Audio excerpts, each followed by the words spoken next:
Welcome to Skeptic Haven. Today we are asking a very serious question. Why is religion immune from decolonialization? An intelligent conversation needs to happen around this topic. We have gathered a dynamic panel of intellectuals, activists, and community leaders to explore why religion appears to be the enduring legacy of colonialism. But let's be clear, colonialism isn't just stealing of land and resources. It involves the hijacking of minds. It's erased histories, rewrote identities, and left behind an institution so powerful, so deeply embedded, that even after the colonizers packed their bags, it stayed behind. And what is that institution, you may ask? It is religion. Now, before we go any further, let's just be clear. This is not an attack on Western values, nor is it about rejecting everything that came with colonization. The goal here is not blind opposition, but critical examination. Progress, science, and human rights are universal concepts that transcend any one culture. What we are doing tonight is questioning why religion, the very tool that justified slavery, conquest, and subjugation, remains the one colonial structure that we refuse to challenge. If we are serious about self-determination, shouldn't we be willing to re-examine everything, not just the parts that are easy to reject? Religion wasn't just part of colonialization. It was the blueprint. It was the tool that made Africans complicit in their own subjugation. It taught us that suffering was noble, that questioning was rebellion, and that our ancestors, our traditions were primitive, demonic even, and we bought it. Decolonialization was supposed to be about reclaiming history, power, and destiny. But how can we call Africans truly free when we still kneel before the gods of our oppressors? When the very thing that justified our enslavement and conquest is still the thing that we defend the most? Tonight, we are going to rip this wide open. Why did religion survive decolonialization? How does it continue to shape African identity and hold us back? And most importantly, can we ever be truly free if we are still mentally colonized by faith?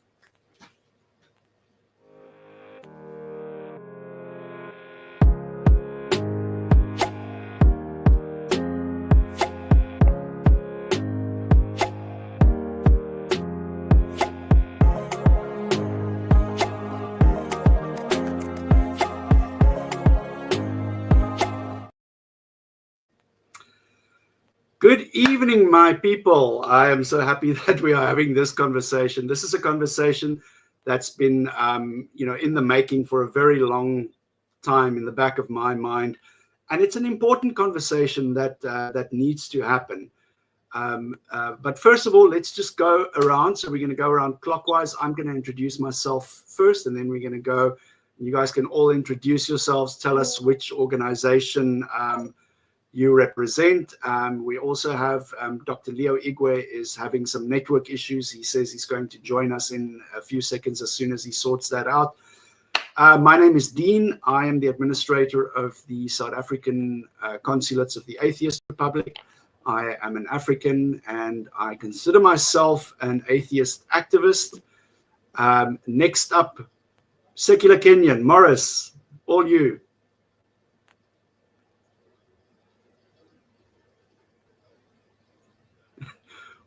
While Morris gets himself sorted out, let's move on to Dr. Tristán Kapp. Hi, guys. Hi, everyone. I hope I'm clearly audible. Yes, you are. Hello.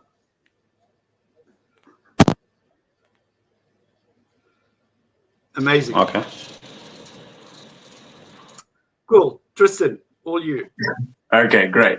Hi, guys. So my name is Dr. Tristán Kapp. I'm a research associate at the Department of Religion Studies at the University of Pretoria currently, and I'm also the executive spokesperson and interfaith officer for the South African Pagan Rights Alliance, also operating under the nom de guerre or the pseudonym The Friendly Satanist, also affiliated with the South African Atheists, but also in my own capacity, a freelance academic.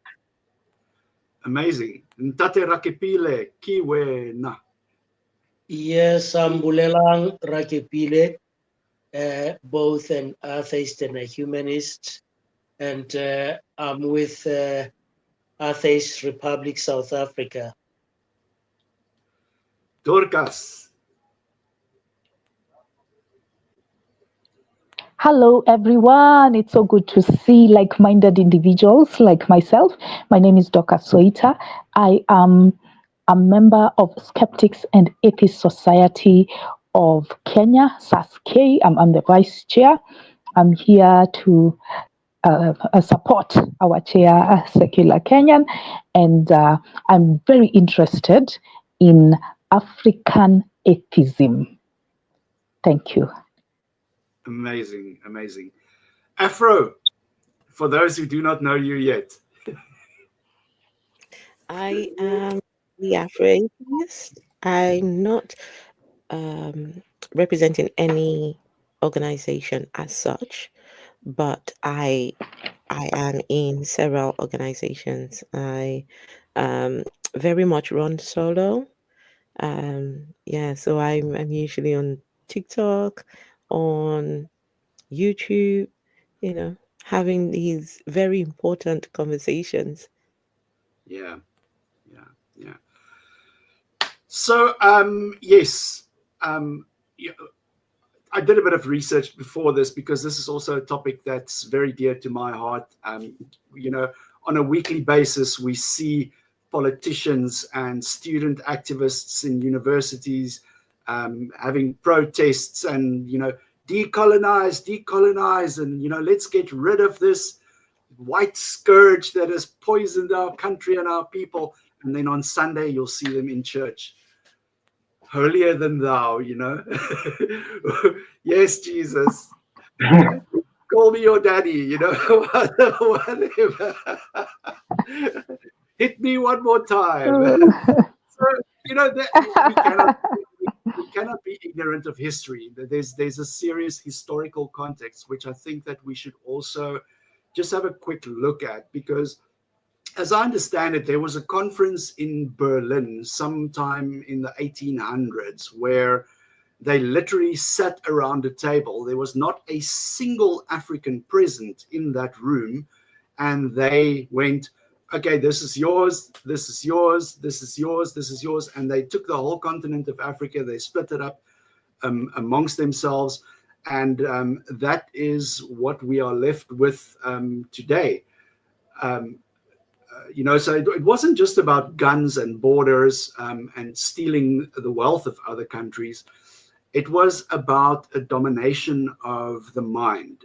Religion is a very sharp weapon. So Christianity and Islam, they weren't brought to Africa. They were imposed. They were strategically deployed to make this colonization process not only acceptable, but divine. The missionaries weren't just preachers. They were the soft power of this colonial machine. They were building schools, hospitals, and institutions that instilled obedience to both God and the empire. And, here's the real kicker. Long after the colonizers left, the churches and the mosques stayed behind, and they kept growing in influence. Why is this? Why did we reject foreign rule but embrace the foreign gods that justified this rule? What was so effective about religious colonization that survived the fall of political colonization? And in what ways do we still see this fingerprints in African society today? I'm very interested to hear you guys' thoughts. Can I go first? Yes, go, Esther. So these are my opinions, but my opinions are grounded in some of the articles and some of the books that I have read. And I feel like they didn't even know they were being colonized. They had no idea. They had no idea what was coming. They just saw a bunch of people who claimed to be trying to help them. They were strategic. These people There's a noise coming from somewhere. Yes. So if you're not speaking, please mute your microphone. There is a bit of background noise. I think it's coming from your side, Morris.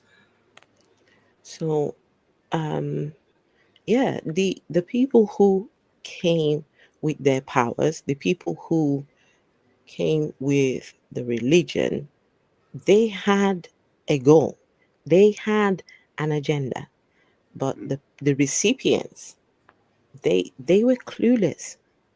They thought, oh, they're trying to help us. Whatever was going through their minds at that time, I don't think they knew the full extent of what was going to happen to them. So, why did we receive? Why did we allow them to erase our identities, to give us this, whatever they brought to us? I guess the methods that they used was so was so it was really very not brutal. There's no correct way of putting it. It was brutal. It was totalitarian, and it Well, was it's a blight on Western civilization. What happened in this continent? in some cases it wasn't brutal. In some cases it wasn't, the barbaric evil methods. Some of the methods that they used were quite subtle, and just very devious. Mm, mm. No, I agree. But this is it almost strikes me, the whole religious thing strikes me as Stockholm syndrome. It's where people develop, and I don't know how the fuck they get this, how they do this. There's some evil magic that's built into religion that gets people to be to actually feel empathy and compassion for the hostage taker. I don't get it. I really don't. I mean, are we just, by all means, Mtati Bolelang, you are muted. I think if they start the children from a very young age, Right. if they choose to inculcate this religious belief from school, it has a different effect on those children because they were on their formative years. Yeah. And once they are adults and they take this religion to be part of who they are, their identity. Yeah. That is why I'm for the idea of saying children before 18 should not be taught anything about religion, and they can make the decisions thereafter. I don't think many would even identify with religion. So the way that most of us have got into religion, we got it from our parents. And our parents also got it from their parents. Their parents maybe got it from when they were young and they went to these missionary schools. So we usually don't view it as something coming from another country. We Yeah. view it as something coming from our loving parents or our loving grandparents, and we pride ourselves, say, I'm a third generation, this and this, talking about religion, as if you are wearing a crown of a sword by mentioning such things. So, yeah, there's that identity crisis where a person cannot separate themselves from the religion that they practice. Mm. It's like a Trojan horse, Dorcas. Yes, I'm in agreement with what you started with. There was a cunning and systematic process in play to work on the African's mindset. Because the moment you conquer people mentally, then conquering them physically will become a breeze. But I'm really fascinated by this topic. I've been looking at some of our histories. Thank goodness for social media. We have this channel called Mau Mau Chronicles. And some of our professors are talking about our colonial history in Kenya. I've also been reading a lot of material written by people who lived in the pre-colonial era and the colonial era in my country. There's Ngugi wa Thiong'o, who wrote a memoir called Dreams in the Time of War, and many other pieces of literature on the same. So this is the idea. When the white man decided that they're going to colonize Africa, they said that we must ensure the African loves their place as a subjugated race. We are going to make Kenya, we are going to make the East African Protectorate or any other country in the continent a white man's country. And we are going to make them love their position in that place. So what did the white man do? The white colonizer, he instructed missionaries to teach black people that they are subjugated, that they are to submit themselves to authorities. In fact, there was a letter that was discovered by King Leopold when he was instructing missionaries about how to conduct themselves in the Congo. They had forgotten it in some Bible somewhere, and it's been doing the rounds on social media. So he said, teach these people not to think. Make sure that they hold you in reverence. When you get a guest in your home, a black guest, never give them a seat. And always demand taxes from them. And he was telling them to teach them this because missionaries were also in charge of schools. Here in Kenya, most of the early schools were run by missionaries, and the missionaries emphasized practical or technical skills like agriculture, maybe masonry, etc. But you are not to teach the black man to think for himself. And that is exactly the mindset that has continued to prevail among religious people, the colonial mindset.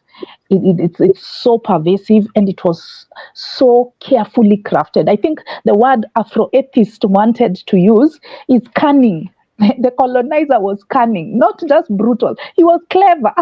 Instead of just using brute force, he used the mind. So he had a three-pronged approach. I'm just about to finish. He had a three-pronged approach.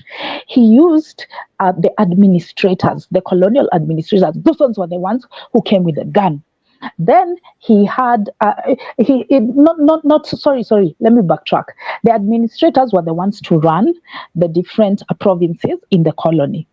Those ones were the ones in charge of the nitty-gritties, delegating duties, etc. And they were predominantly white. Then we had the soldiers. Those ones are the ones that had the guns. They were the ones that that brutalized us using physical force. And then the third category were the missionaries, who were responsible for softening our minds to make us receptive to the colonial enterprise. So it was three-pronged. It attacked us on all levels, and there was just no way that we could get away from the colonial enterprise. Yeah.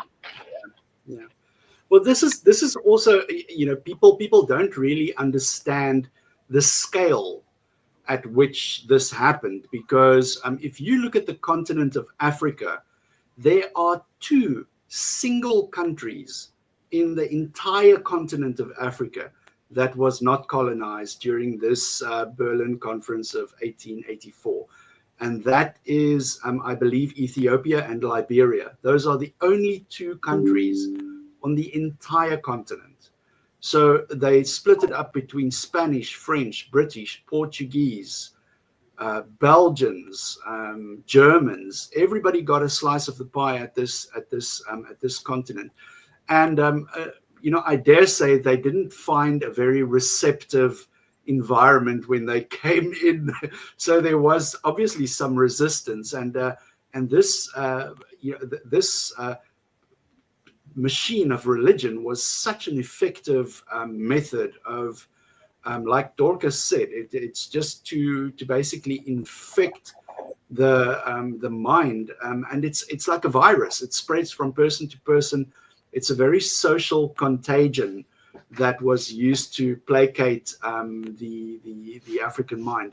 I really encourage, if this topic resonates with anybody who's watching, I encourage you just to read a little bit of the history and look into it.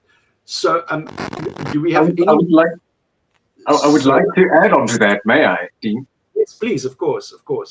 Thank you. So, I just want to say how absolutely honored I am to take part in this wonderful, diverse panel with such extraordinary minds. I mean, from the words that I've heard from the Afro Atheist and Dorcas are absolutely, and including Bolelang, is absolutely astonishing. And I'm so absolutely privileged to be here. And I think we've come very far as a society to have such conversations. But I think what is interesting, especially on the religious sphere, so I've done a lot of research on the Afrikaner identity and the European identity. For my PhD thesis, I delved a lot into Eurocentrism. And I think this is something that very few people acknowledge when it comes to religion and colonization. It is that Christianity has for a very long time, in terms of the Eurocentric ideal, been rooted in this idea of that the white man is the imago Dei, as the Latin would translate as the image of God. So essentially, I believe there was a professor from the University of Stellenbosch I read while doing my master's, who said that the average colonist or the colonist in and of themselves viewed themselves as a sort of a creator. They had this ideal of going to indigenous nations to create, to essentially use the native as a sort of a canvas to impose their own creational narrative that we see, for example, in the Old Testament. And I believe that Dorcas referred to King Leopold. If I'm not mistaken, that King Leopold and his missionaries were responsible for some very heinous crimes against the indigenous. Sorry? I said Belgium colonized the Congo. Yeah, exactly. So he was responsible for some very, very heinous crimes against humanity. Some of the fact that if you actually go and read what he did to the indigenous peoples, your head would reel. And I think it is absolutely atrocious and nauseating to think that, humanity had, such barbarism in it in the name of religion. And I think especially that this entire ideal of this Eurocentrism has been rooted in the Eurocentric concept. Obviously, we've moved past that, but I think we also need to take into consideration that now we're moving into a society again where religion, due to the fact that it has not been decolonized yet, we are moving again into a political framework or zeitgeist where we are again confronted with fascism and racism, the very same that we found, or rather the very same remnants that we found institutionalized in the colonial era. And I find it extremely problematic. And this is, I think, specifically due to the fact that I believe it was Slavoj Žižek who said the other day that every time there is a rise in fascism, it is a sign of a failed revolution. And today we see continual revolutions trying to take, these colonial institutions by the horns, but they have been unsuccessful. And I think this is due to the fact that most Africans, to a certain degree, especially in South Africa, if I'm speaking from a very limited perspective, and from my colleagues, please correct me if I'm wrong, I think that Africans, to a certain degree, have also been captured mentally, as some of the individual panelists has said, via religion. And I believe that the entire capturing of their minds based on religion has forced them to still be in a certain mentality of subjudication, of this idea of we don't want to shake the boat, because of the fact that would mean essentially deconstructing everything we were taught And I think that essentially that caused a lot of uprooting from traditional cultural beliefs and, disenfranchised to a certain degree individuals from their traditional beliefs. And I want to finish by saying that I believe that some of my colleagues might be familiar with this favorite quote of mine. I believe it was either Jomo Kenyatta or the late Desmond Tutu, who said the following, that when the white man came to Africa, we had the Bible, they had the Bible and we had the land. Then they said, let us close our eyes and pray. And when we opened them, we had the Bible and they had the land. And I think this quote, to a certain degree, encapsulates the injustice that has been done on the African continent by something especially such as Christianity. But I think it is especially applicable to Islam as well, because of the fact that Islam's most prominent roots lies in West Africa. Yeah, that's so true. It was Jomo Kenyatta who said that. I would. Well, there's debate. Apparently, there's debate about it. Oh, I didn't even know that there was a debate over it. I always attributed it to Jomo Kenyatta. But this is what we touched on earlier is something that is very fascinating to me, and this is this concept of religion and African identity. And I know this is a topic that Dr. Leo also. We once I asked him the question. I said, we were talking, and it was almost like I said something along the lines of, there seems to be a spiritual gene in the African person, and he lost it. He chastised me, and he says, "What are you talking about?" But what is this? How is this concept of African identity so entwined with religion? For many Africans, religion isn't just a belief system. It's a complete identity. It's family, it's community, it's tradition. Christianity and Islam have been so tightly woven into the fabric of African life that questioning any of these sacred cows feels like you are betraying your own people. But let's challenge this. This wasn't always the case. It was engineered. It's a remnant of the colonial engine, and Africa had its own very rich traditions, diverse, complex, deeply connected to lands, and even some ancestors were revered in most cultures. Yet today, many of those traditions are either forgotten, demonized, or they're barely surviving in the shadows of churches and mosques. So how did that happen? And how did religion manage to rebrand itself, so to say, as the very tool, when it was the very tool that was used to strip Africa bare, especially of its cultural autonomy? And, more importantly, how do we begin to separate faith from heritage without losing the sense of belonging that religion provides? All right. Thank you, panelists. Thank you, our viewers out there. Well, I want to accuse my fellow panelists. You guys are being academic. I spent a lot of time doing all this PhD in religion, and I must tell you, it's one of the most boring time of my life. You keep listening to stupid stories like, you would think that this is narrated by a mad person, somebody with mental health. They'll tell you, analyze. I said, listen, how can a sane person analyze stories told by somebody who is mentally unsound? What are you trying to do? Okay, so you guys are being little scholarly here. That's why I'm a bit lost. What are you calling religion? Somebody you don't know the mental state is saying something, and other people blindly follow it, and now you are now trying to dance around it and all that. Can we zoom in and ask, what is this thing called religion? First, it comes in a way that we should not question it. And here, I'm not interested whether you call it indigenous, you call it Christian, you call it Islam. It's all about control. It's all about tyranny. It's all about dogma. So it is a competing field of dogmas. Now, those who conquer the place will impose their own dogma. And of course, challenging their dogma is like challenging their authority, and you know the consequences. So, is anybody surprised why a lot of Africans are Muslims? I want to tell you, it's because they don't want to die. We are actually dying. You get it? Because I want to tell you that go and see what's going on in Nigeria. We are Boko Haram that's slaughtering people.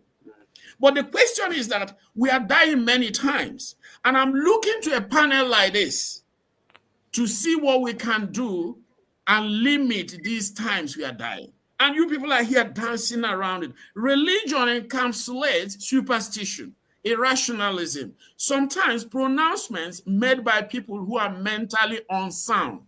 Now, can you tell me, all of you here, do you have any certificate confirming any of the prophets as in a good mental state?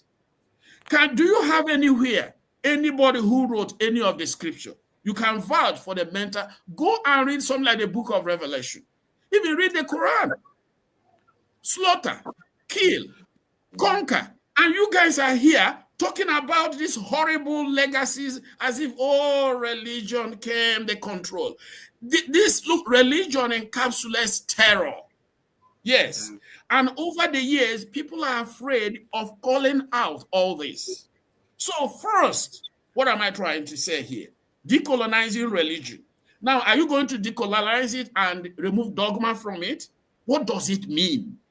That's my problem. My problem is that if you are decolonizing religion, you want us to return to the indigenous religion where they are sacrificing human beings. You want us to go back. I was even hearing that or reading it somewhere. Okay, you want us to go back to the indigenous religion. Is it indigenous religion that missed the 21st century life or indigenous religion of my forefathers? Where do you want to start with indigenous religion? So it doesn't really make sense. Now, do we decolonize it today? What does it mean?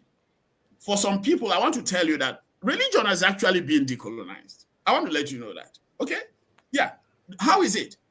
The Arabs are going away. The Nigerians are taking over. So if you violate anything in Islam, they're not gonna issue any fatwa from Saudi Arabia. It will come from Zamfara. It will come from Kano. It will come from, so we are our own colonizers, if you are to say it.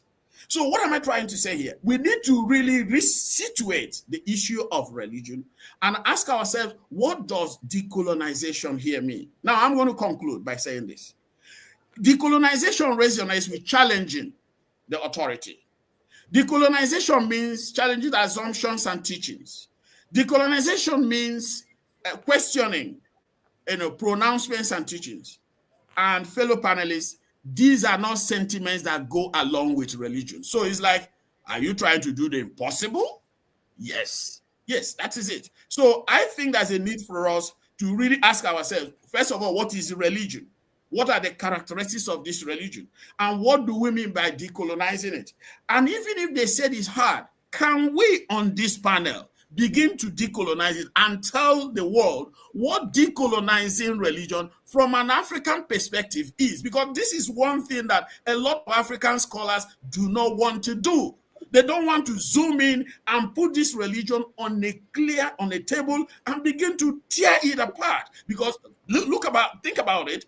Somebody will tell you, oh, this book of holy book was revealed in a cave to an ignorant man. Let me tell you, I will tell you, hey, shut up. We are talking rubbish.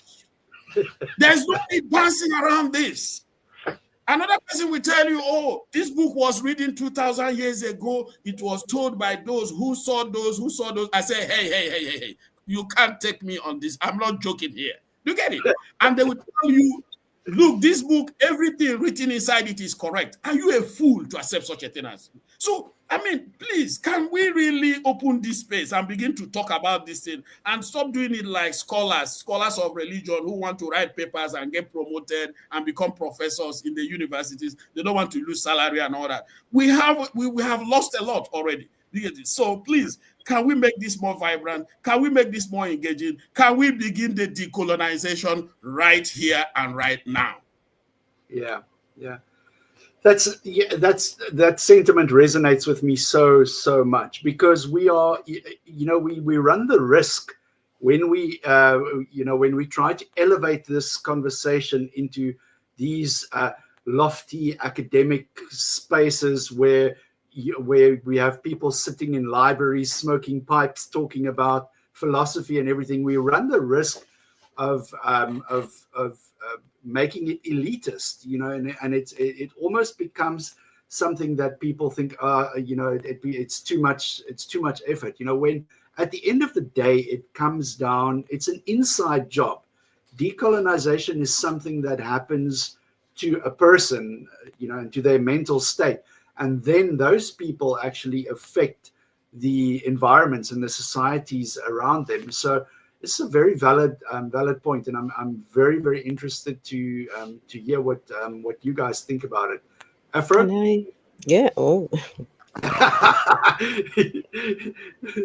And then Secular Kenyan, he's not spoken, so I will let him go, and then I will address Dr. Leo. Sure.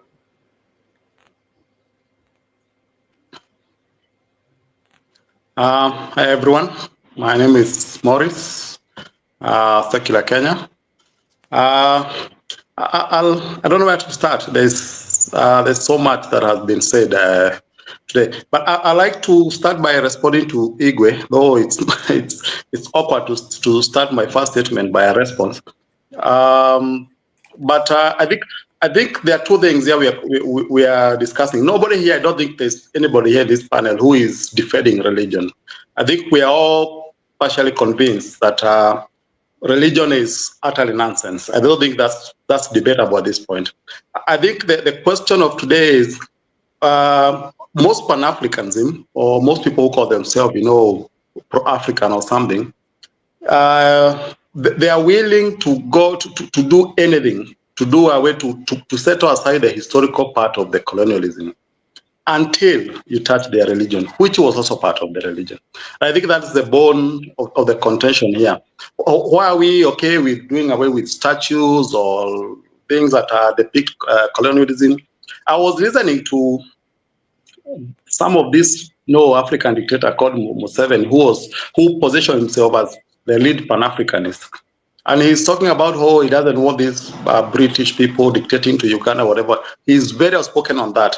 And then today, today or yesterday, he's posting on his Twitter on how he get inspired by the story of Jesus Christ and was quoting Bibles from the verses from the Bible. And I'm like, you have to draw your line somewhere. You cannot choose your Indian habit. But that is that.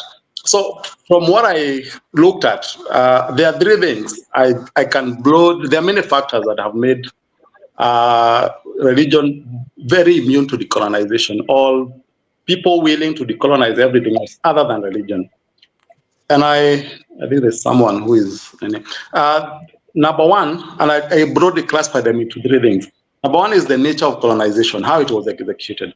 I think this one has already been discussed. The other thing is the nature of religion itself.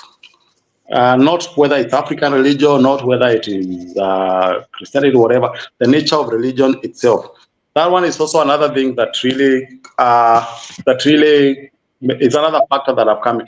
The third one is the nature of humans, how we are, and how we try to behave. So on nature of colonization, obviously, as some of you have said, it was very brutal. There was no way, there was not an option. It was not something, there was no option of, as much as there was a resistance, there was no option given when you're in. So it was very forceful on African. And the other thing is that it was framed in a way that it deleted the African existing way of life. And I'm sure you've heard this, especially even in nowadays, in most churches, where I'm in Kenya is majority Christian. Anything African, like the traditional Africans way of, like, even those rituals, as much as they don't make sense, but even those rituals, they are normally synonymous with witchcraft and evil spirit. Something that, Christianity, Islam, that is good and bad. As much as both of them are sort of evil, but with that kind of notion that anything African is evil and everything that is imported through colonization is good, And then considering that colonization was a prolonged, it wasn't a 1 year or a 2 year thing, it was generational after two, 3 generations in most countries, like in Kenya. That means the generation that came after we got independence did, number one, did not have a chance to learn the actual African ways of life because generation had passed. And what they were taught is what now we are talking about, where the Christian or the colonization way of life was adored, and the African ways, anything that was African was put down. And that has gone over generations. It's not something that happened over time. And also that comes with the fact that it was intertwined with missionary. It's not a coincidence that the more Christianity and all that this religion came to Africa, other than Ethiopia, came to all the other African countries the moment they were colonized. So that means that because there's normally this argument, oh, you cannot put religion and missionaries and colonizers were two different people. I think that's utter nonsense. It's not a coincidence that they came at the same time. Number two is the nature of religion. Whether it's African religion or whatever it is.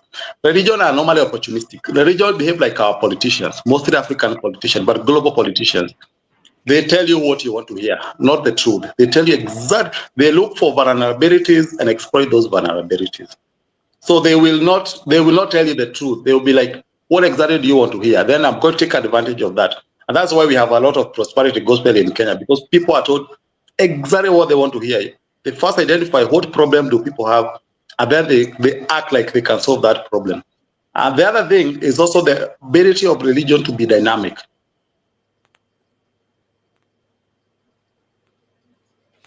Oh, we've lost Morris there. Why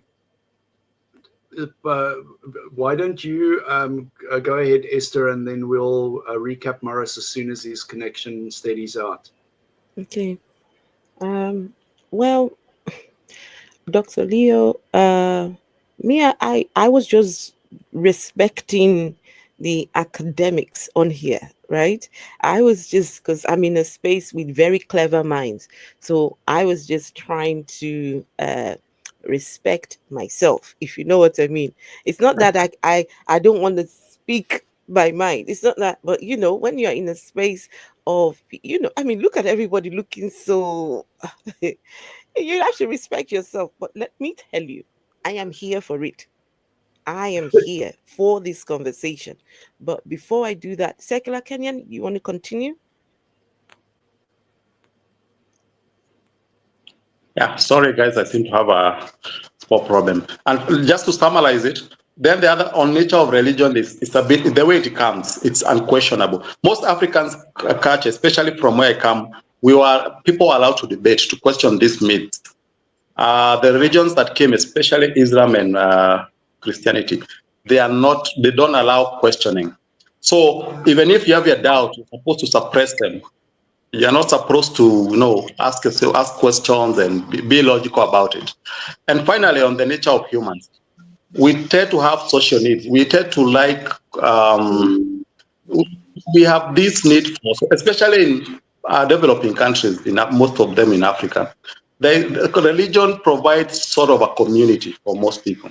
Of course, you can get this community from other aspects, but religion tends to be the one that is a tool that is really available for community. And that is what gives the religion these powerful tools like excommunications. So you don't have much of a choice because you're brought up in it. Your family depends on it. When someone gets ill and maybe you don't have medical health care, insurance and all these things, it's the church that you come. So it's that kind of nature of religion, nature of humans for need for an identity and solution that also makes it easier for people who say, well, I don't want anything to do with colonization, but hey, don't touch my church. I don't want anything to do with colonization, but hey, don't touch my mosque. So those are the three things that I think that's how I look at it. It's mostly the reason why it's difficult to colonize religion compared to other aspects of colonization is the nature of religion itself, is the nature of humans themselves, and also the way in which nature was, the colonization that it was practiced. I'll pause there for now. Yeah. Interesting. I mean, that was awesome from Secular Kenyan. I I want to say that for me, I am not a quiet atheist. I am not a silent atheist. I have been very busy since I became an atheist, right? Something happened to me when I finally, realized that it was all a lie, religion and everything we were taught. And ever since then, it's been, the need to speak, the need to say something, the need to have people understand that what we were taught, what we were told is a lie. And some of you wouldn't, will know that I am very active when it comes to being on YouTube and on TikTok. Now, with atheists, bringing us together is one of the hardest things that you can do, because we have not got the one thing that unifies. Well, we've got the one thing that unifies us, and that is we don't believe. Everything else, everybody's just very different. I celebrate that. But it comes with its own disadvantages. But we've got to start somewhere. We've got to start somewhere. Dr. Leo, I can imagine for all of you here, did you have a standard to work with on becoming an atheist, on becoming a someone who is decolonizing religion? Did you have predecessors, someone who taught you how, 7 steps to walking away from religion, 20 steps for to decolonize? A lot of us have had to learn on the job. We are there's a word for it. We are the trailblazers here, right? We are learning on the job. Some of the conversations that we are having, we have had to teach ourselves. We've not had anybody to teach. Which one of you here was taught how to become an atheist? I bet none. So, as much as there is a lot to do, there is, in this conversation of decolonization, we need to celebrate where we have come from. The fact that we are here together in this space, having this conversation, right? And, just having this here, it is awesome. So, on the subject of what do we do, I feel like I've already started doing something. And it may not be big, it may not be grand, but it is something. I have conversations on my TikTok space. I have conversations, and the beauty of what's it called? StreamYard is that you can, hopefully link these different pages together. We have conversations. We get down to the nitty-gritty. We, now I've started to focus on pastors in Nigeria, right? Having these conversations, asking people the very integral questions. Why do you follow this person? What evidence do you have that this person is the truth?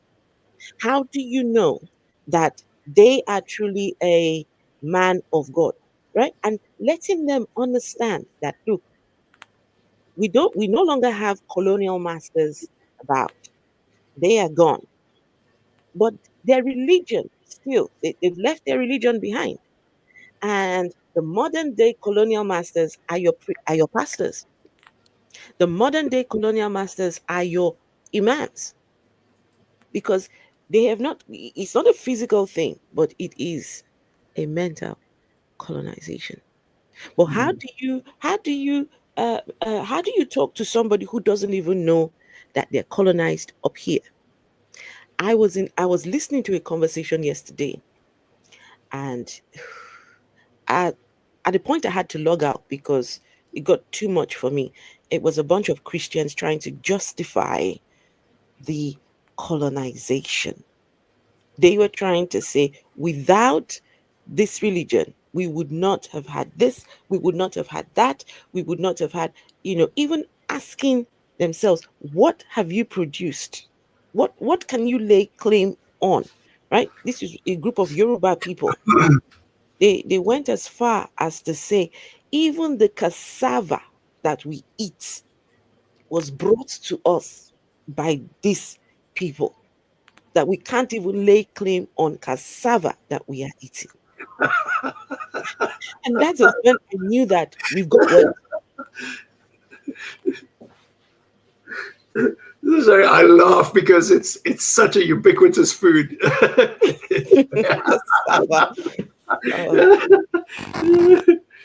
I want to add on that because I think that this is really, really fascinating. And I think this is really important. And I think what a lot of atheists miss, I believe, is that, and I 100% agree with what the Afro atheist said, in that a lot of atheists can't unify under the same banner. We can't even agree on the basic principles of science, much less how to approach non-belief. And as she also said, I believe that nobody told you how to become an atheist. Nobody gave you a how to, like the Alcoholics Anonymous, 12-step program of becoming an atheist.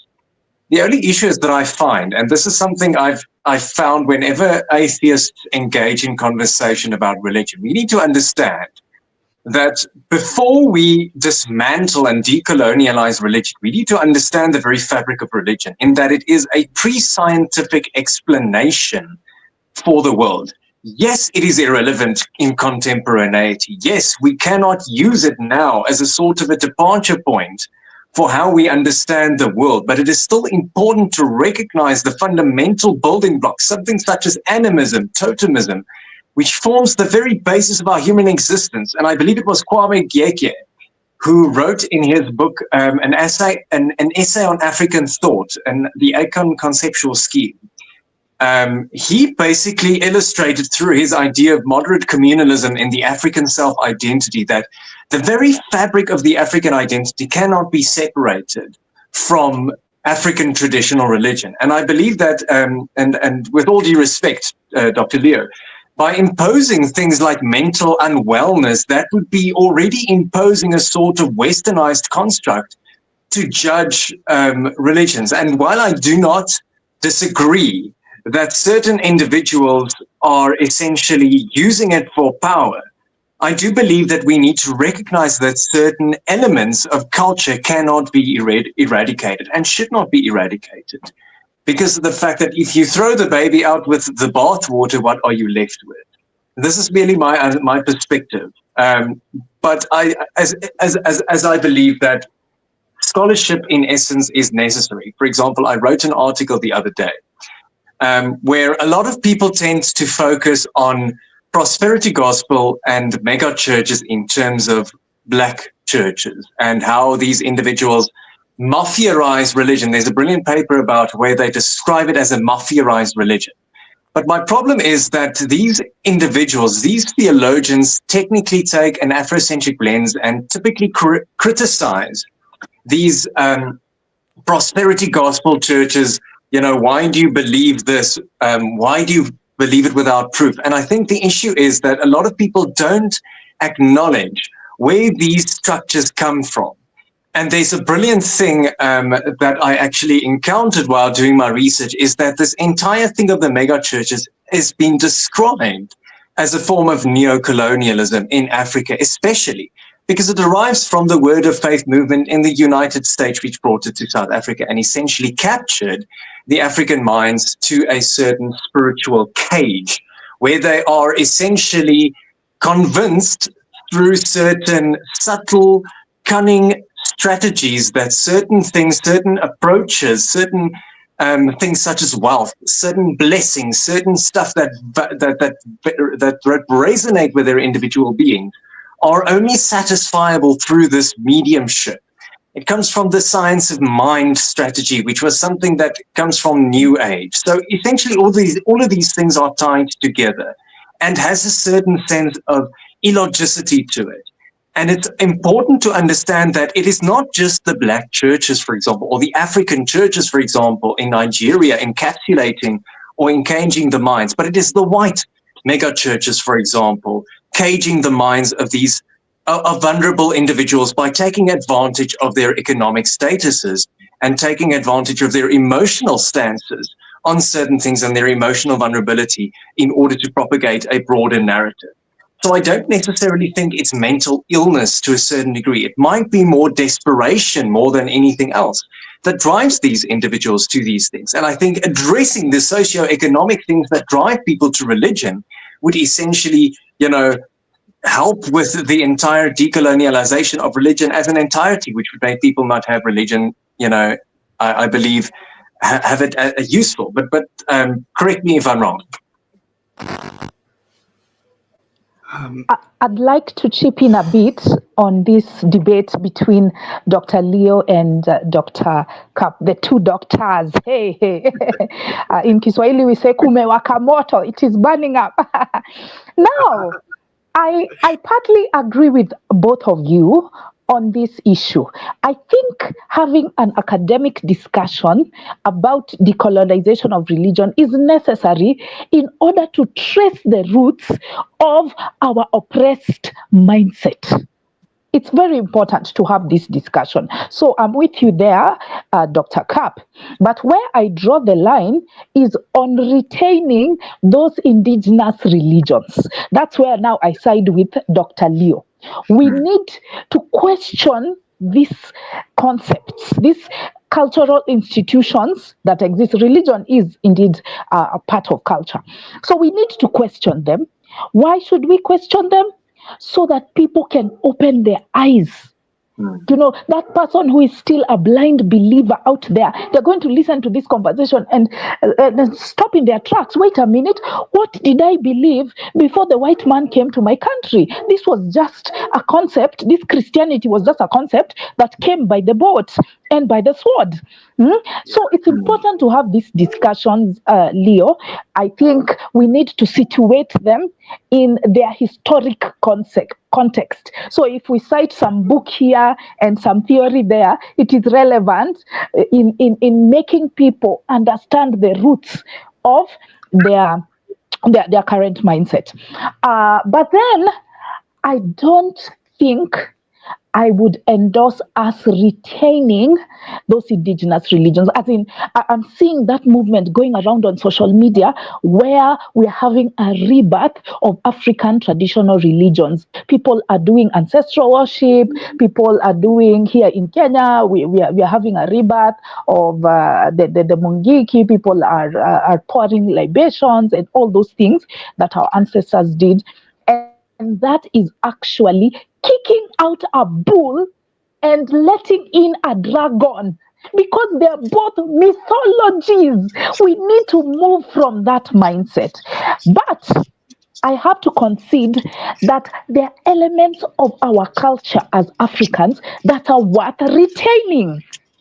We ought to keep them. Religion, no, because it is fictional, it is based on dogma, and it is oppressive in its own right, because of that archaic moral code which we must subscribe to. So religion must be eradicated, whether it is African traditional religion or whether it is Christian religion, all of it must be eradicated.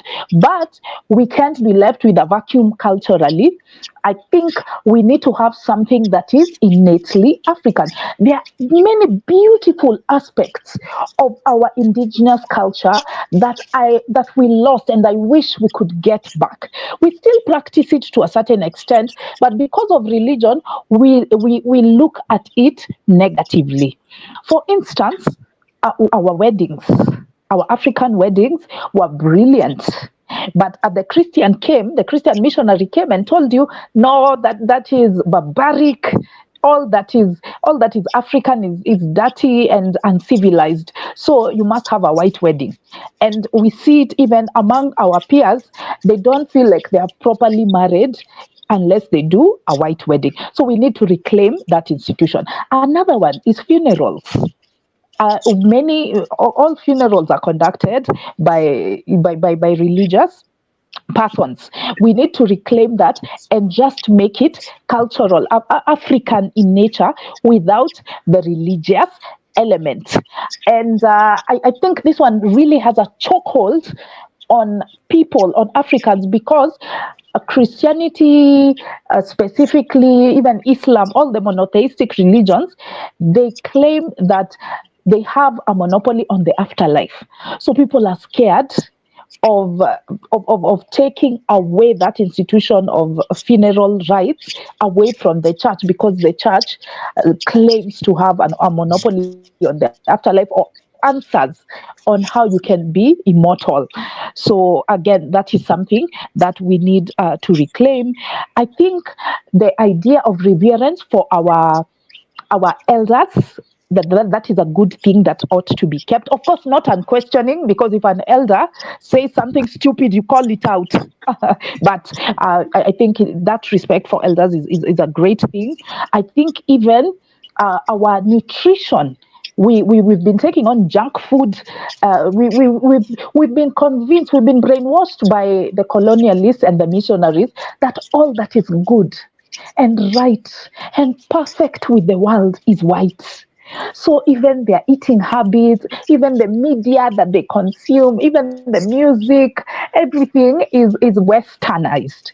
So we need to reclaim it and make it African. Those indigenous foods that we used to eat, they were really healthy. They were really healthy and they were natural, they were unprocessed. We need to go back to that. If it's music, let's enjoy the African music. Let's enjoy all the content that we can create that is African. So in my book, we decolonize religion with the goal of eliminating all religion, but retaining African culture. That is the bottom line. Yeah. If I may ask, and I want my friends to answer this, what would an African atheism look like? Because you mentioned something like music, and for example, African blues or the early blues in the 1920s and 30s, for example, has a lot of American traditional or Afro-American traditional religion included into it. So would that essentially mean eradicating all of that as well? What does an African atheism look like? I'm very curious. Yeah. So before we continue, I'd just like to mention that we are on the 1 hour mark. I just want to be respectful of everybody's time and commitments. If anybody needs to bow out, by all means, please do this. We're going to run for about another 15 minutes or so. Then I have to wrap it up, just to be mindful of everybody's time and schedules.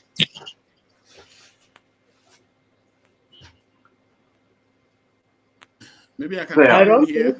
I don't think not believing it's a thing that should be categorized that it is like this. Not believing means you don't appeal to things that you don't know. And before religions come, I don't think people were singing to, oh God, help me win. They can't sing about what they don't know. It came with colonization, that mind. We have a lot of African songs that don't say anything about God, that are very playful, that are enjoyable. And yes, another thing that from when Dorcas speak, when I started leaving the church, I used to focus on religion when I speak to people. But since then, I have noticed that it has changed to speaking about belief. So my big problem is belief. It's not religion. I don't care what you believe, even if you believe that you are Superman or whatever. If you don't have proof of what you believe, then it's a futile exercise, and you are not that much of use to society with that belief. People should come back to reality and use their agency to do things that they can do with their abilities, not things that they can imagine and play around in their heads.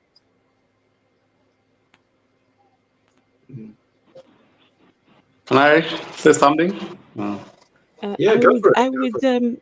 I would love to, if you don't mind, Secular Kenyan, I would love Dr. Leo to respond to, there was that little debate going on there. I want a response because that's very important, when we're talking about the mental health of these people, right? We can clearly see that some of these people are very unstable. Where do we draw the line? I tread carefully in saying, oh, all these people, they're mentally unwell, but they show you everything that points to them being mentally unwell. Where do we draw the line? How do we start to have these conversations without labeling people, without giving people quote unquote a diagnosis? So Dr. Leo. Religion has become like an acceptable psychosis. It's a socially acceptable psychosis, if you ask me. but I'm not going to touch that topic with a barge pole. I think there's a very big difference between mental health diagnoses, which qualify certain symptoms, which essentially manifest in a certain way psychosomatically. And even though you get instances where, for example, and I have a background in psychology where I studied the concept of how certain mental health conditions manifest, ghost symptoms, because you're not formally diagnosed. The neurons in the brain won't, for example, resemble the same way as it would with a formalized diagnosis. But I would agree that the very same things are present in religion that we can find in psychosis. However, there's a very, I believe, controversial and very, I'd say, unsound ground to tread if one is not qualified and does not work actively with individuals of a certain mental health predisposition, because these are very serious diagnoses. And to trivialize mental health, and by comparing it to delusional beliefs, and I'm specifically using that words in terms of religious dogma, where people believe in virginal births, where people believe in sacrificing people and animals for divine favors, I believe that is delusional. But I think that it is very, very, what's the word?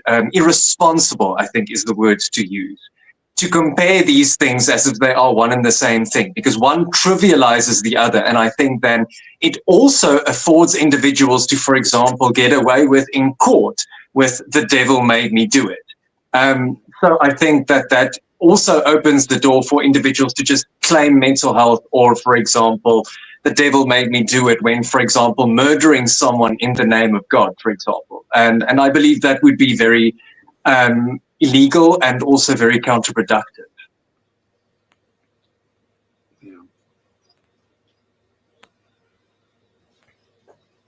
Yeah, I agree with you to some extent, though maybe it goes to tell you how risky it is to work in some of these mental institutions.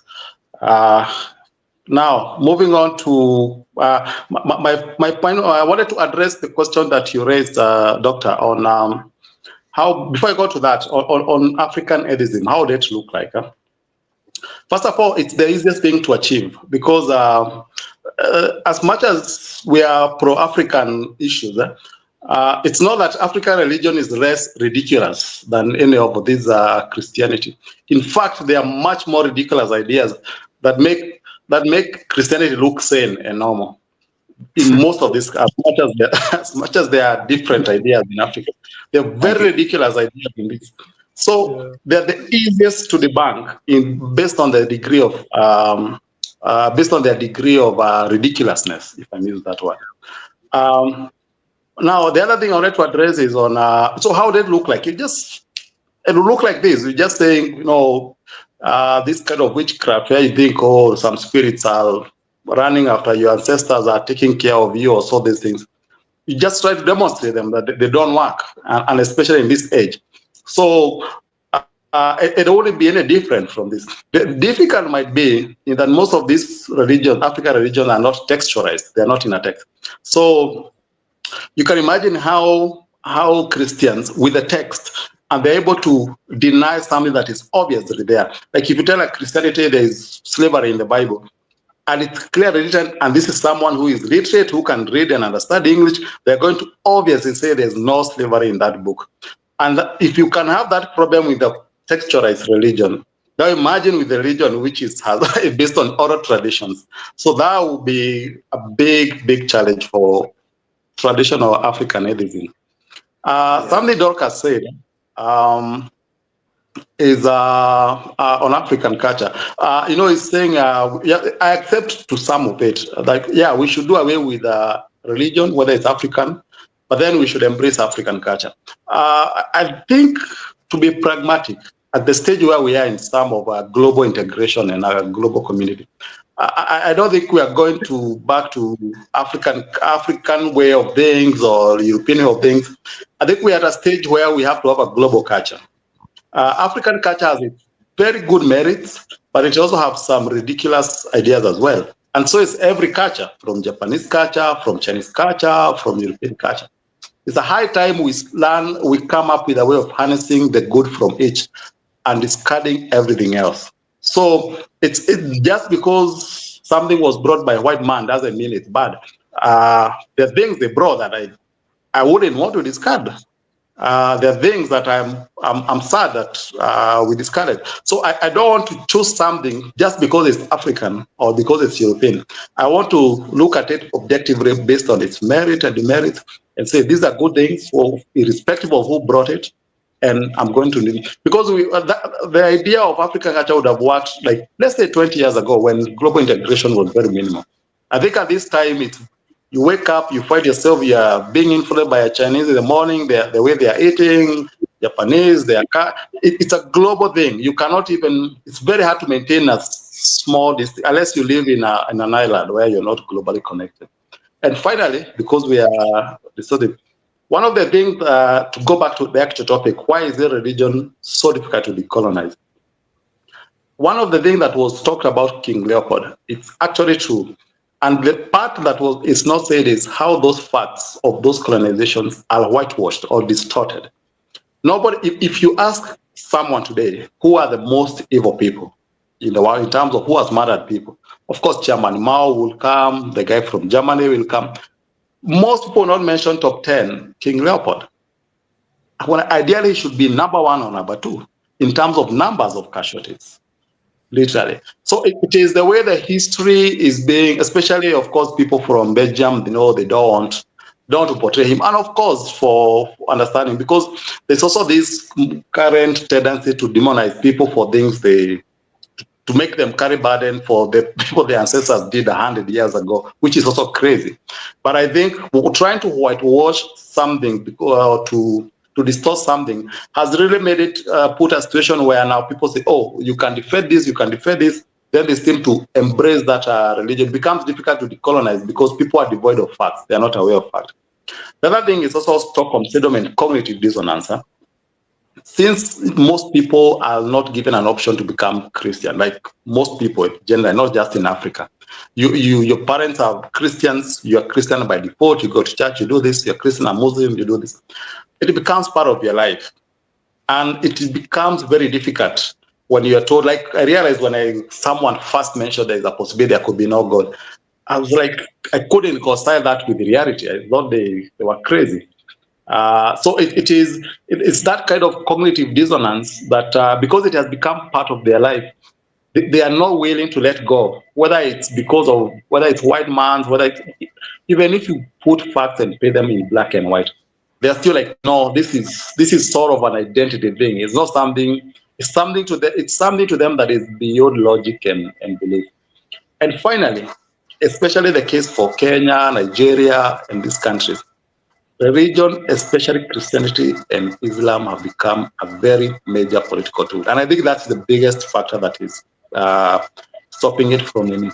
In Kenya, there is no way you're going to be elected president, or even an MP from Median, if you don't say praise the Lord, how the Lord has blessed you, it is part of your campaign slogan. In Nigeria, it's a bit 50-50, but it's still religion. It's either Muslim or Christian. You're not going to go there as an atheist and stand a chance of election. I know it's also possibly the same in most countries like Europe, like US, but in Kenya or in most Africa, in Uganda, you cannot even say hi. People will not even say hi to you if you're an atheist. It's that bad. So it's a very useful political tool. And considering the nature of politicians global-wise, where they are very opportunistic, they are devoid of morals, they just jump to the next bandwagon that is going to drive their cause. Look at Trump. Trump is a very good example, and he's a Christian. He's now the Christian of Christians. He's the Pope of America. So looking at the way they look opportunistic about whatever people want, and that is what I'm going to give them, then you don't expect people who are very powerful politicians in Africa to fight the things because it's bad, yet it can be useful to them. So the politicians and religious leaders have become like brother twins in evil. So whatever cause the religion wants, like in Kenya, for example, it is perfectly, you cannot say the religion is protected by the political class is protected by the politicians. It's a whole unholy alliance. And so that is, I think, the most thing that makes it difficult even to criticize it, or leave alone to decolonize it. I'll pause there now. That's fascinating. Yeah. So would you essentially then say that the decolonizing religion, which I think is a very profound statement, would essentially be to divorce church and state? Yeah, you can try saying, you separate church and state. You see, there are two elements there that can be confused. There is an element of decolonization in the sense that, you see, the why we are talking about decolonization it's not just because of decolonization. The question is trying to point out the double standard where you want to decolonize the culture, you want to decolonize the other people of life, but when it comes to religion, you give it a special privilege. So that is one aspect. That is the question here is. Then number two is, yes, all religion should be separate from state. At all, if you agree religion should exist. If it has to exist, then it has to be separate from the state. That is theoretical. Practically, as I've told you, there's no way the state in Kenya or in other most African countries will survive with the rest of the region, because it's a very good public mobilization tool. You see, as a politician, you have to pay money to get a rally, to get a crowd. Religion provides you a radio platform with a crowd. All you just say is praise the Lord and they vote for you. So there's no way the two are ever going to be separate since the Roman Empire time. Yeah, it's actually very fascinating because... But where does this come from? Why has religion hijacked morality? Why do people automatically assume if you are a religious person, you are a moral person? Where does that come from? I think it's socio-economics, because of the fact that if you look in South Africa, what happened was during, I think it was 2016, thereabout, with the election of Jacob Zuma, while he was campaigning for his presidency, he was, very, hand in hand with the late Ray Macaulay, one of the richest churches in South Africa, hand in hand with them, who were basically campaigning them. They were virtually, basically having their communications office from Albert Luthuli House. And I think it's a social perception that is illustrated from these alliances from politicians and churches, where essentially these individuals are presented as the very fabrics of morality. They are perceived as the very leaders, the propagators of societal order. And essentially, if you adhere by these rules in all of society's, ideals, you are moral, you are ethical, because of the fact that society has been indoctrinated that way. I've always explained it to my fellow white friends who suffer from this illness called white privilege. I explained to them that in certain aspects, when you, at least it's in white culture this way, because when you're in certain contexts, you have certain tick marks behind your name. You go to this church, okay, great, you've got a tick mark behind your name. You go to this school, you've got a tick mark behind your name. all of these things are intertwined with one another. They're a microcosm of interconnected fields that essentially form the fabric of a society. And unfortunately, religion has been in existence for so long that it has festered into every part of human society. It's like a cancer tumor that is essentially, broadened and grown and grown and grown, and essentially has developed a sort of, what's the tumor, on the arse of society per se, and connected all of these various strata and mushed them together. And essentially now we're all suffering from this because, now suddenly people think that because you walk with a Bible under your arm, you're suddenly religious, or because of the fact that you do your salah, I think it's 3 or 5 times a day, you're suddenly moral. Whereas that's not true, because it is the perfect guise under which individuals hide to do what the secular Kenyan said, for example, in using a political guise, a political statement in essence to commit atrocity. How many stuff has not been done? How many atrocities has not been done? And genocides has not been committed in the name of religion, mainly by these individuals in political institutions who abuse religion, or rather use religion towards their benefit, as an opportunistic vehicle to aggrandize and as essentially what's the word, window dressed there and virtue signal their morality, whereas in essence it's just what do you call it, a guise for their corruption. I always use the analogy and say that if you present someone with a dog turd in a cupcake packet or in a cupcake paper thingy, and you sprinkle it with gold and you sprinkle it with hundreds and thousands, that individual is still going to smell that it's a dog turd. You're not going to convince him that it's a cupcake. And I think the same is with religion.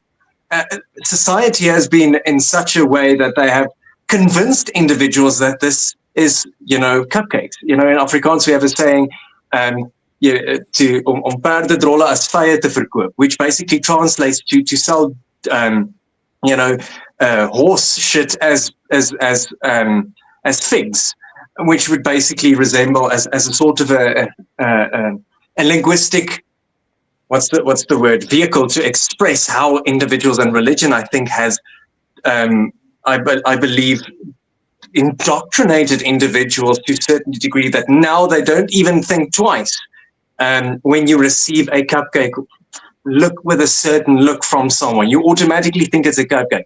Only when you bite it you realize, okay, well, this doesn't taste like a cupcake, but maybe I'm wrong. So I think that is the easiest way to summarize that. Yeah. Guys, I need to move there because I can sit here and talk to you guys forever because this is such a fascinating and engaging topic. But I want to move it forward to our closing segment, and then just let's talk, because everybody likes to lament the troubles, and we want to sit in ash and dressed in sacks on the garbage pile cry, but let's talk about solutions, what can we do moving forward, because if religion was such a powerful tool, there's always this, this thing when you present atheism to people, they always say like, oh, but if there's no God, what do I replace my religion with? And this is like asking, if there is no master, whose slave am I going to be at the end of the day? It's not a system that needs replacing. It's a system that's redundant. It's a system that's redundant, that serves no purpose. But how do we move forward from this? Is it a simple matter of education? Is it a simple matter of restructuring the way that we have our relationships in our societies? Is it a matter of speaking truth to power in government? What are some of the strategies or solutions that we as secular atheist people can do, because we need to create these spaces to talk about this, because this is a topic that resonates very deeply on so many different levels. And I'm very interested to hear, what your thoughts are. Is this, because this is not a fight against the hegemony or erasing culture. It's about freeing minds. It's about putting people's minds in a space where they feel free to engage with these topics, and uncomfortable as they are. These topics are not comfortable to talk about. They're uncomfortable topics, but can we get there, and what will it take? I'm very interested, Dr. Igwee, what your take is on this. Okay. Please, thank you so much. Actually, I have a couple of points, but I'll try and be precise. First of all, again, I don't think religion is a powerful tool. I disagree. I don't think religion is forming community. We are saying, oh, it helps forming community. Now, let's say it as it is. Religion has sustained itself through violence, intimidation. It draws, anything that draws power from it should not be romanticized. This is what I've been saying here. Look, we are in a situation here, if we say what we think about religion, people will kill us.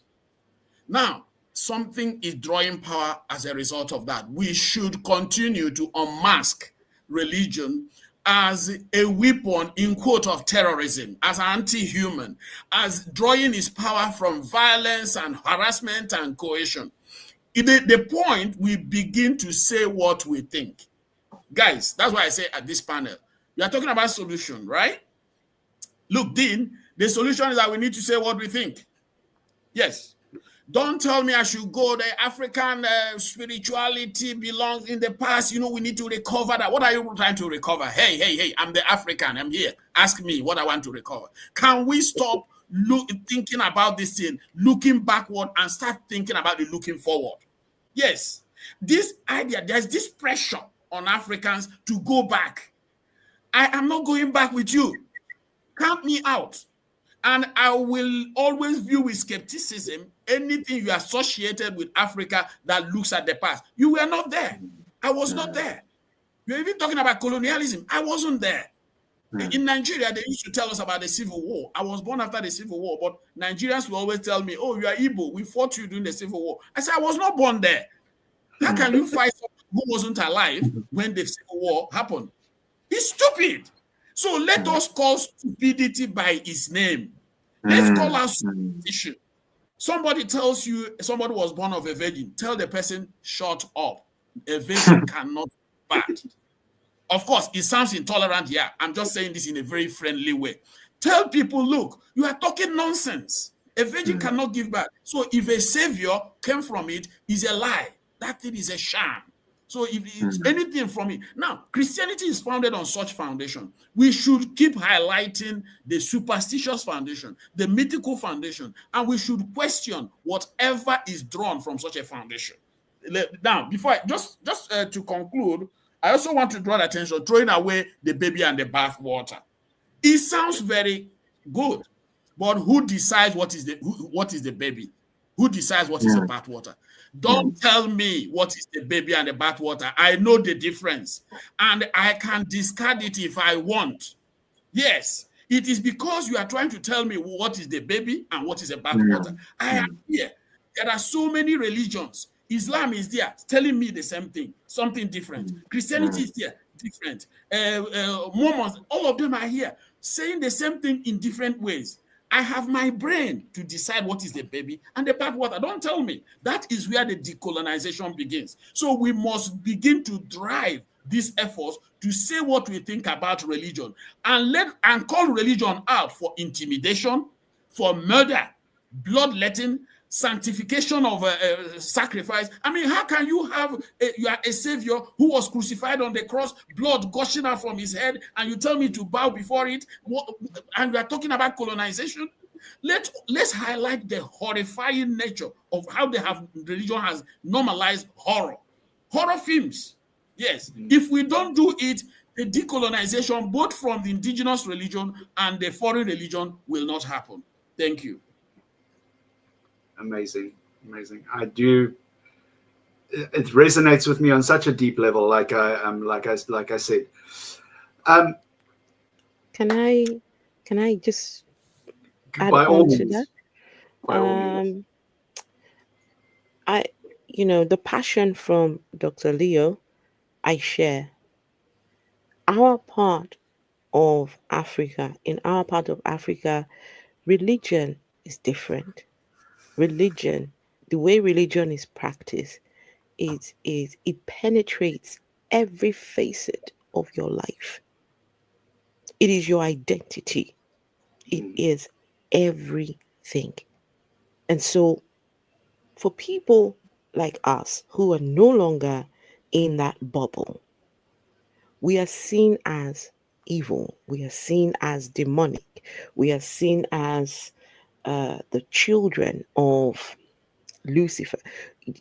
I have been told there is no way you can be an atheist, that it is inherent in the African, in every African is a belief, maybe not in God, but in something. Our forefathers believed in something.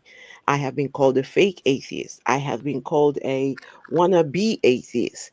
I've been called all sorts of things, right? And so, even the concept of atheism for a lot of people that I have conversations with is foreign. I didn't know what an atheist was 8 years ago, 7 years ago. I didn't know that you could take that position of not believing. I thought that everyone was born with the Religious. ability, or no, everybody was born with that, that it was an innate thing that you born with, but just that some people choose the wrong gods, right? So, solutions, being present. There is no right way to go about decolonizing. There's no, okay, there might be some, ways, right ways, but there is no set standard. Like I said earlier on, that we are the trailblazers here. We are the ones who are setting, this ball is rolling by our hands. And so it is in coming together. It is in, the one conversation at a time, right? Just being present and, just putting yourself out there. When I started my YouTube channel, I was, I always say that YouTube was a huge part of my deconstruction. And so when I finally got to the place where I was comfortable in, calling myself an unbeliever, I started to look around and I didn't see people that looked like myself, right? And I decided, you know what? I want to be the face that I am looking to see. Let me be that face for others, right? If I can do it, other people can do it as well, right? If I can deconstruct, if they see a middle-aged woman out here saying her thing and, an atheist, what does she have to say, right? And, you know, it's been how many years? I've had a few people come and say to me, it is because of you that I am now an atheist. You said something that made me start to realize. And so for me, it is just this one conversations at a time. There are times I might get it wrong. There are times when I might say things that, uh, might be a bit problematic, because when they come at you, these people that do believe in God, some of them can be very, very vile. I had a death threat, death, death threat the other day, right? Just because I was talking about their favorite man online, right? And the person says, God, please, I pray to you to help me kill the Afro atheist, just because I was trying to point out. So, we're faced with these challenges, but just being present, speak up, show up, just do something, Yeah. no matter how small. Just do something. And it would be nice, to connect. I mean, like with my lady Dorcas, be nice to, we can do a show together. We can, have a call-in show, right? You have a lot of shows on on YouTube, for example, call in, where the AXP, right? Or how about one for the African community, right? A calling show for the African community where people come and say, "Oh, but my grandfather did juju. My grandfather, in my village, they have people that can cause the rain to fall down." And you're like, okay, how do you know that this is a thing? So yeah, it's an ongoing conversation, but I'm here. I'm ready for this conversation. I absolutely love that. I would like to add something, and then I'm going to allow you, Dorcas, if I may. I promise I'll be quick. I won't drone on. But something that I find interesting about African identity post religion was something I found in a speech that former President Thabo Mbeki said in South Africa at the formation or the establishment of the South African Constitution, which today which established South Africa as a secular state, where he says that he captures the pinnacle of the nuanced African identity. And I'm going to conclude with this, and then I'm over and I'm done, and I'll let you guys do the rest. So Thabo Mbeki said, "So let me begin. I am an African. I owe my being to the hills and the valleys, the mountains, the glades, the rivers, the deserts, the trees, the flowers, the seas, and the ever-changing seasons that define the face of our native land. At times and in fear, I've wondered whether I should concede or equal citizenship of our country to the leopard and the lion, the elephant and the springbok, the hyena, the black mamba, and the pestilential mosquito. A human presence among all these, a feature on the face of our native land, thus defined, I know that none dare challenge me when I say I'm an African." And this, I believe, is the pinnacle of an African identity, devoid of gods, devoid of religion in and of itself, but rooted in the very soil of the origins of, I believe, the African identity. Amen. I love that sentiment. I love that sentiment indeed. But guys, I just wanted to say something. Yeah. I was going to say, let's. I'm just going to go around. If we can all just wrap up with our closing thoughts, and then we'll pull the show to an end. Let's go with Dorcas, then Morris, and then if anybody else has something to say, we can do that as well. Oh, wow. I just have to say that the divergent perspectives from the panelists today is a commentary on how rich the atheist African community is. And this is the beauty about critical thinking and skepticism. All opinions are open. We don't have to agree on the methodology. We just have to have the same mind on the end goal. So I've had such a blast talking about decolonizing religion. And my final remarks are surrounding the solutions. I am 100% behind the Afro Atheists on conversations. I think this need to be had on a physical, personal level. You consider yourself to be an atheist ambassador. Do you know, for me, when I am going to buy Skuma Wiki and other groceries, most of these women who sell them are illiterate. So I have to simplify atheist ideas into Kiswahili, into an African language, and into a way that they can understand from someone who hasn't gone to school. So I have these conversations with watchmen, with the hawkers, with everybody. I'm like, God is not real. And my opening line relates to this discussion we've had today. I tell them, what did your ancestors believe before the colonialists came? This was an idea. Christianity was an idea that was brought by the colonialists, and it gets them stuck. They are stopped in their tracks when we have those conversations. So on a physical level, and of course on a social media level, I think it is such a blessing. It's such a powerful tool, and we need to emulate the Gen Z protests in Kenya.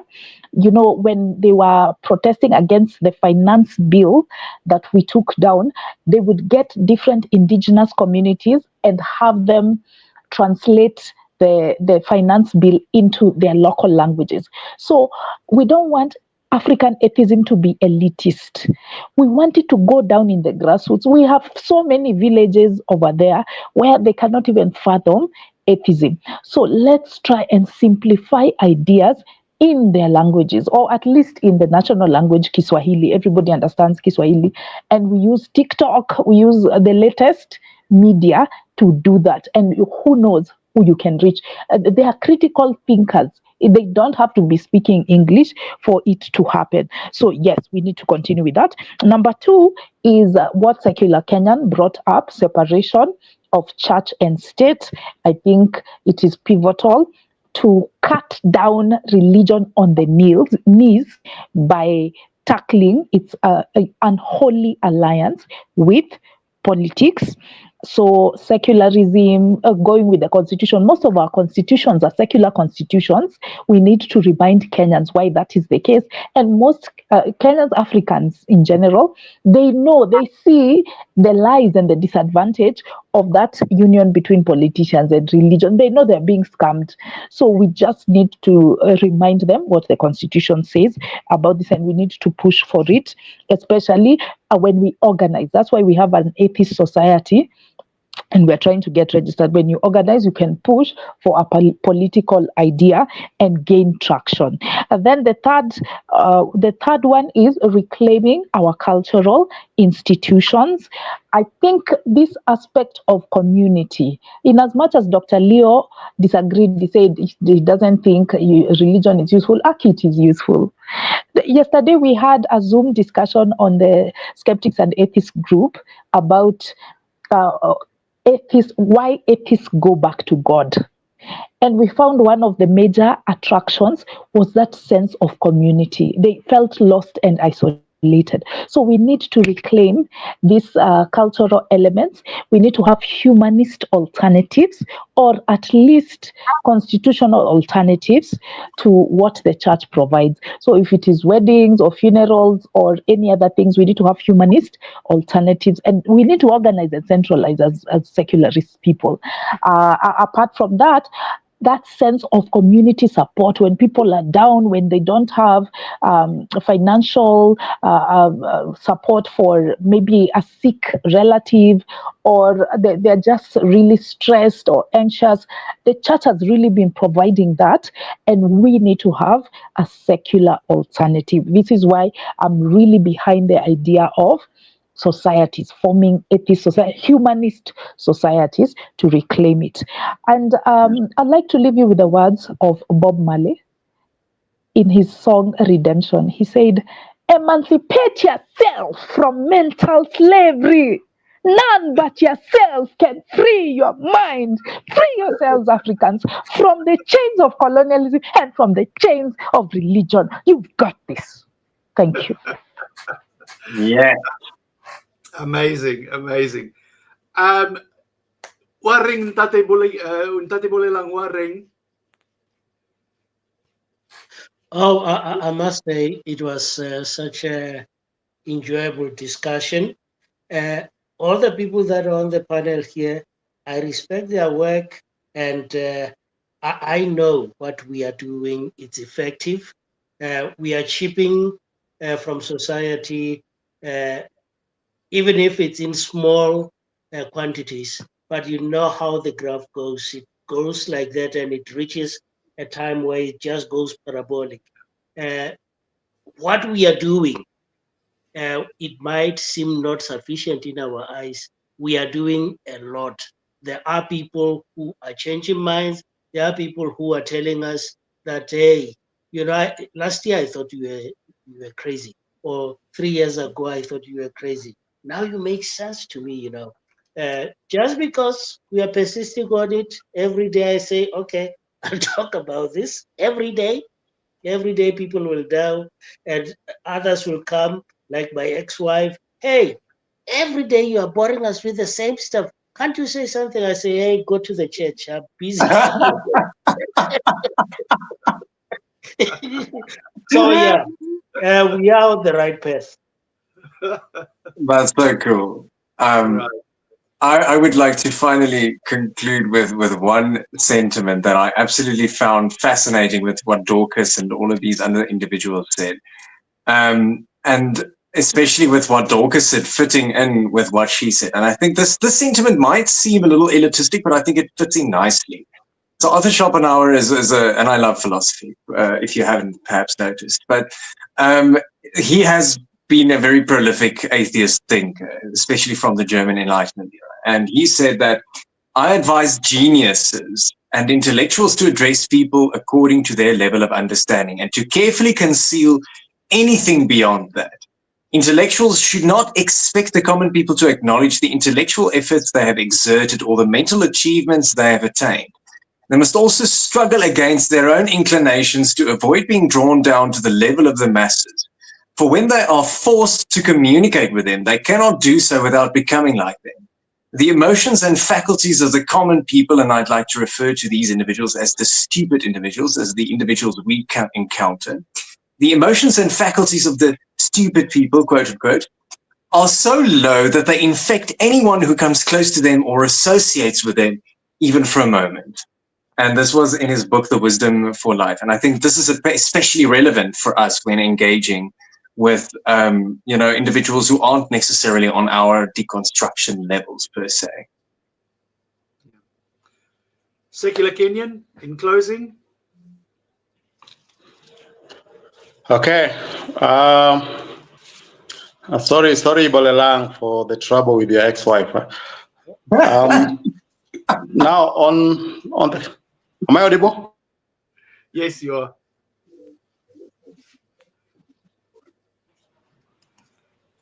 Yes, yeah, we can hear you. Proceed.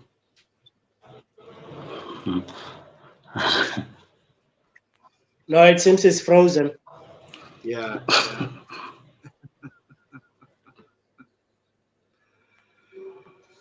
Maybe you can try talking even though your video is off. Secular Kenyan, you can try talking. I think we can hear you. Yes, we can. Yeah. Yeah, I think he's frozen. Very Oh dear, too bad. Yeah. If this is the devil's work or is it God's work? I was just going to say, you beat me to it. He needs to decolonize his internet.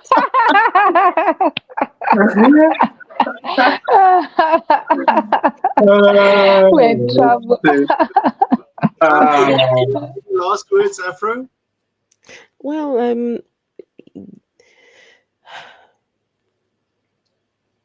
we just have to keep on at it. We have to. There are days when it can get very dark, very lonely. Being an atheist can be a very lonely journey. And so I agree with Dorcas when it comes to communities and when it comes to connecting with people. And this is why I am I'm very vocal about my lack of beliefs. I've lost friends, I've lost people, but I'm so confident and so sure of what I do not believe any longer. And just I feel like I will just carry on one conversation at a time, one chat at a time, and hopefully together, we connect, we do things together, and we never stop challenging those beliefs and challenging those ideas that and continue the process of decolonizing people. Yeah, And exactly. We run the risk of losing the momentum, when we get complacent. So, guys, there you have it. Tonight we've unpacked a question that very rarely gets asked. We've traced the historical roots of religious colonialism. We've explored how faith became entangled with African identity and controlled the reality that religion remains one of the last strongholds of colonial influence. It's clear that decolonization is not just about changing governments or reclaiming languages. It's about reclaiming thought. It's about understanding that while religion may have shaped our past, it does not have to dictate our future. But here is the challenge. If religion is the very last frontier of decolonization, who will be the ones to break it down? Will we as Africans dare to imagine a world beyond the belief systems that were imposed upon us? Will we have the courage to build moral and ethical structures based on reason rather than on religious dogma? Or will we continue to defend the very institutions that once told us that we were lesser? The choice is ours. I want to be extremely grateful and thankful to my panelists for their insights, and to you, our audience, for engaging in this conversation. If you have any thoughts, questions, personal experiences, drop them in the comments. Let's keep the dialogue going. Until next time, please keep questioning, keep thinking, and keep pushing the boundaries of what's possible. Find your community. There's a community of free thinkers, atheists, skeptics, non-believers around you. Look for your community. You are not alone. Until next time, thank you so much for your attention and for having this conversation with us.